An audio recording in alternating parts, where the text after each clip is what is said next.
Hello everyone, welcome back to my channel. আপনি যদি আমার চ্যানেলে নতুন হয়ে থাকেন তাহলে আমি রিকোয়েস্ট করব আমার চ্যানেলটি সাবস্ক্রাইব করতে। এতে করে আমি নতুন নতুন ভিডিও মেক করে চ্যানেলে পাবলিশ করতে অনুপ্রাণিত হব। আর ইতিমধ্যেই যদি আমার চ্যানেলটি সাবস্ক্রাইব করে চ্যানেলটি গ্রো করতে হেল্প করে থাকেন, আপনাকে আন্তরিক ধন্যবাদ। আমি সাধারণত চ্যানেলের জন্য টেকনোলজি, ট্রাভেল ও লাইফস্টাইল রিলেটেড ভিডিও মেক করে থাকি। বর্তমানে আমার অস্ট্রেলিয়া, ইউকে ও কানাডার অ্যাক্টিভ ভিজিট ভিসা রয়েছে। আমার ভিজিট ভিসাগুলো আমি নিজেই প্রসেস করেছিলাম। নিজের ভিসা নিজে প্রসেস করার এক্সপেরিয়েন্স থেকে ভিসা প্রসেসের বিভিন্ন টপিকের উপরে আমি সাম্প্রতিক সময়ে বেশ কিছু ভিডিও মেক করেছি। Visa processes related video make করার কারণে আমার ইউটিউব চ্যানেলের অডিয়েন্সদের কাছ থেকে প্রতিনিয়ত বিভিন্ন প্রশ্ন পেয়ে থাকি। এই প্রশ্নগুলো ইমেল, ফেসবুক, হোয়াটসঅ্যাপ ও ফেসবুক গ্রুপ সহ বিভিন্ন মাধ্যমে পেয়ে থাকি। যে টপিকগুলোতে বেশি ইনকোয়ারি থাকে আমি সাধারণত সে বিষয় বা টপিকগুলোর উপরে ভিডিও মেক করে থাকি। যারা নিজেদের ভিজিটিং ভিসা নিজে প্রসেস করতে ইচ্ছুক, USA visit visa, Canada visit visa, UK visit visa কিংবা অস্ট্রেলিয়া ভিজিট ভিসা কিংবা সেনজেন বা অন্য আদার্স যে কোনো দেশের ভিজিট ভিসা যারা নিজেরাই নিজেদের ভিসা প্রসেস করতে ইচ্ছুক, তারা গুড্ডি ট্রাভেল এইড ফেসবুকের এই গ্রুপটাতে জয়েন করতে পারেন। এই গ্রুপে আপনার আমি সহ আরও অনেক এক্সপার্ট ট্রাভেলাররা আছে যারা নিজেদের ভিসা নিজেরাই প্রসেস করেছে, ইউএসএ, কানাডা সহ বিভিন্ন দেশের ভিসা পেয়েছে। তো এই গ্রুপে লাস্ট ফিউ ডেজ সবচেয়ে বেশি যে কোশ্চেনটা এসছে সেটা হচ্ছে গিয়ে ভিএফএস গ্লোবালে অ্যাপয়েন্টমেন্ট কীভাবে নিব, কারণ অ্যাপয়েন্টমেন্ট পাওয়া যাচ্ছিল না। যে অনেকের হয়তো পাসপোর্ট রিকোয়েস্ট এসেছে কিন্তু পাসপোর্ট জমা দিতে পারছিল না। এনিওয়ে, তবে আরেকটি কোশ্চেন গত কয়েকদিন ধরে ঘুরে ফিরে আসছে যে যারা 2023 সালের ভিজিট ভিসার জন্য অ্যাপ্লাই করেনি, কানাডার ভিজিট ভিসার জন্য যারা অ্যাপ্লাই করেনি, তারা অনেকেই হয়তো ডকুমেন্টস রেডি করেছে বা কিছু ডকুমেন্টস বাকি আছে, তারা নিজেদের প্রোফাইল রেডি করতে প্রস্তুত হচ্ছে। তো তাদের জন্য অনেকেই প্রশ্ন করেছেন যে ভাই 2023 সালে যেরকম অনেক বেশি ভিসা দিয়েছে কানাডা এবং ভিসা রেশিও অনেক বেটার ছিল, তো 2024-এও কি সেম রকম থাকবে কিনা, ভিসা রেশিও আরও বাড়বে নাকি আরও কমবে? তো তাদের জন্য হচ্ছে কি আজকের ভিডিওটা খুবই গুরুত্বপূর্ণ। আশা করি আপনারা পুরো ভিডিওটি দেখবেন এবং ইনফরমেশন পাবেন নেক্সট ইয়ারে 2024 সালের ভিসা রেশিও কেমন হবে সে বিষয়ে আমি একটু আলোচনা করার চেষ্টা করব। তো প্রথমে আমরা যেটা করতে পারি, আমি একটি নোটিশ হচ্ছে কি কিছুদিন আগে হয়েছে 15 ডিসেম্বর। তো আমরা যদি এখানে যদি IRCC 15 ডিসেম্বর নোটিশ লিখে যদি সার্চ করি, তো দেখেন এটা IRCCর অফিসিয়াল সাইট। তো এখান থেকে দেখেন যে এই নোটিশটা এসেছে ডিসেম্বরের 15 তারিখ 2023। এখানে দেখেন দেখা আছে 15 ডিসেম্বর 2023 তারিখে নোটিশটা এসেছে। সো নোটিশটায় কি বলেছে একটু আপনাদের একটু পড়ে শোনাই। Temporary public policy to facilitate the processing of temporary resident visa has now ended.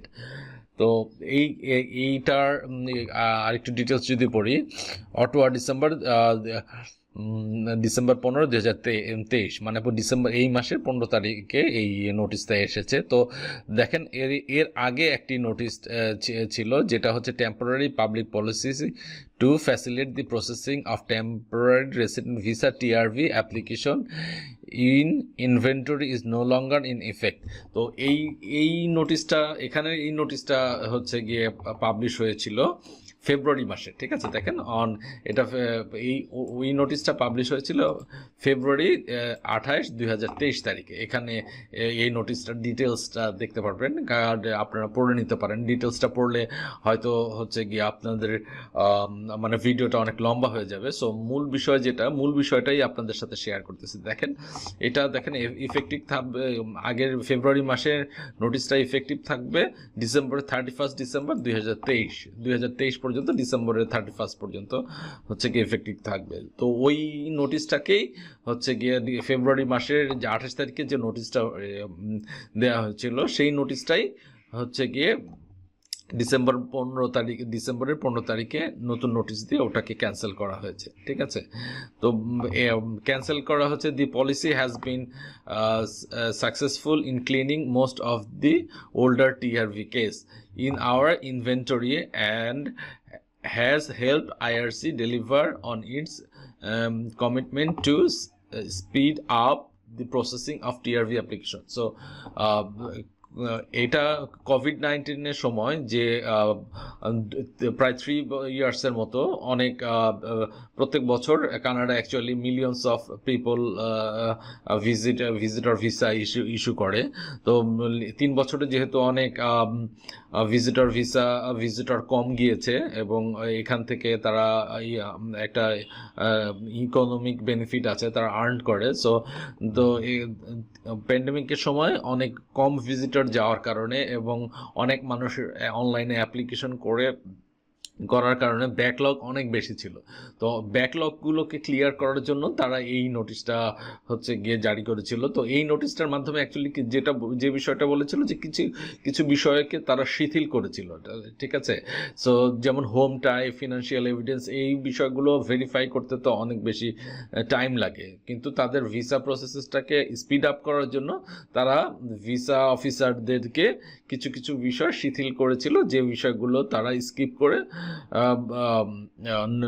তারা ভিসা ইস্যু করেছে। নর্মাল সময়ে হয়তো হচ্ছে গিয়ে তারা স্কিপ করে না রেগুলার সময়ে, যার কারণে কিন্তু দেখেন 2023 সালে এই লাস্ট 6-7 মান্থে অনেক ভিসা হয়েছে, যে ইভেন আমাদের যে গ্রুপ আছে এখানেও আপনি দেখতে পারবেন যে উইদাউট এনি ট্রাভেল হিস্ট্রি সাদা পাসপোর্টেও ভিসা হয়েছে এবং খুব কম টাকা ব্যাংক ব্যালেন্স দেখিয়েও হচ্ছে গিয়ে ভিসা হয়েছে, এবং হোমটাই খুবই উইক তারপরেও ভিসা হয়েছে। তো এই ভিসার যে নোটিশটার কারণেই কিন্তু তাদের ব্যাকলগ ক্লিয়ার করার কারণে এই নোটিশটা দেওয়া হয়েছিল, এবং ব্যাকলগ ক্লিয়ার করার জন্য তারা অনেক বিষয় শিথিল করে দ্রুত হচ্ছে গিয়ে স্পিড আপ করেছে তাদের ভিসা প্রসেসটাকে। তো সেই নোটিশটা তারা ক্যান্সেল করেছে। তো আবার এখানে বলেছে দেখেন, the termination of this policy does not impact those who are already issued a visa and they can continue to travel to Canada until their visa expires. So এর মধ্যে যাদের ভিসা ইস্যু করে দিয়েছে তাদের ভিসা কিন্তু valid থাকবে এবং সেই ভিসা দিয়ে তারা ট্রাভেল করতে পারবে কানাডাতে। দেন দেখেন, IRC has taken action to reduce processing time and tackle the accumulated inventory in our system. We are continuing to process TRV as quickly as possible to respond to the growing number of people who want to visit Canada. তো temporary visa দেওয়া কিন্তু বন্ধ হচ্ছে না, visa 2024 সালেও দেওয়া হবে। তবে আমার যেটা মনে হচ্ছে, যেহেতু হচ্ছে অনেক বিষয়গুলো শিথিল করে 2023 যে এরকম ভিসা দেওয়া হয়েছে, রেশিওটা সেই অনুযায়ী থাকবে না, সেটা মানে একটু যাচাই বাছাই করে ভিসা দেওয়া হবে। তো যারা ভিসার জন্য প্রিপারেশন নিচ্ছেন তাদেরকে বলবো যে আপনারা আপনাদের প্রোফাইলটা একটু ডেভেলপ করে দেন অ্যাপ্লাই করেন। মানে সাদা পাসপোর্টে অ্যাপ্লাই করা কিংবা খুবই কম টাকা ব্যাংক ব্যালেন্স কিংবা হোমটাই খুবই কম নিয়ে এরকম অ্যাপ্লিকেশন না করে নিজে প্রোফাইলটাকে একটু এনরিচ করে দেন অ্যাপ্লাই করেন, তাহলে আশা করি 2024 সালেও আপনারা ভিসা পাবেন। তো কানাডার ভিসা রিলেটেড যদি আপনাদের কোনো প্রশ্ন থেকে থাকে বা কোনো ইনকোয়ারি থাকে, আপনারা ভিডিও ডিসক্রিপশন আকারে কমেন্ট আকারে লিখতে পারেন। আর ভিডিওটি যদি আপনাদের কাছে হেল্পফুল মনে হয়, রিকোয়েস্ট করব যে বেশি করে লাইক, কমেন্ট ও শেয়ার করে দিবেন। আর যারা কানাডার ভিসা করতে চায় সে ধরনের মানুষের সাথে ভিডিওটি শেয়ার করবেন। আপনারা চাইলে আমাদের গ্রুপে জয়েন করতে পারেন এবং আপনার এক্সপিরিয়েন্স আমাদের সাথে শেয়ার করতে পারেন, নতুনদের সাথে শেয়ার করতে পারেন। ধন্যবাদ সবাইকে, আবারও দেখা হবে নতুন কোনো ভিডিওতে নতুন কোনো টপিক নিয়ে। সে পর্যন্ত সবাইকে আল্লাহ হাফেজ, ভালো থাকবেন সবাই।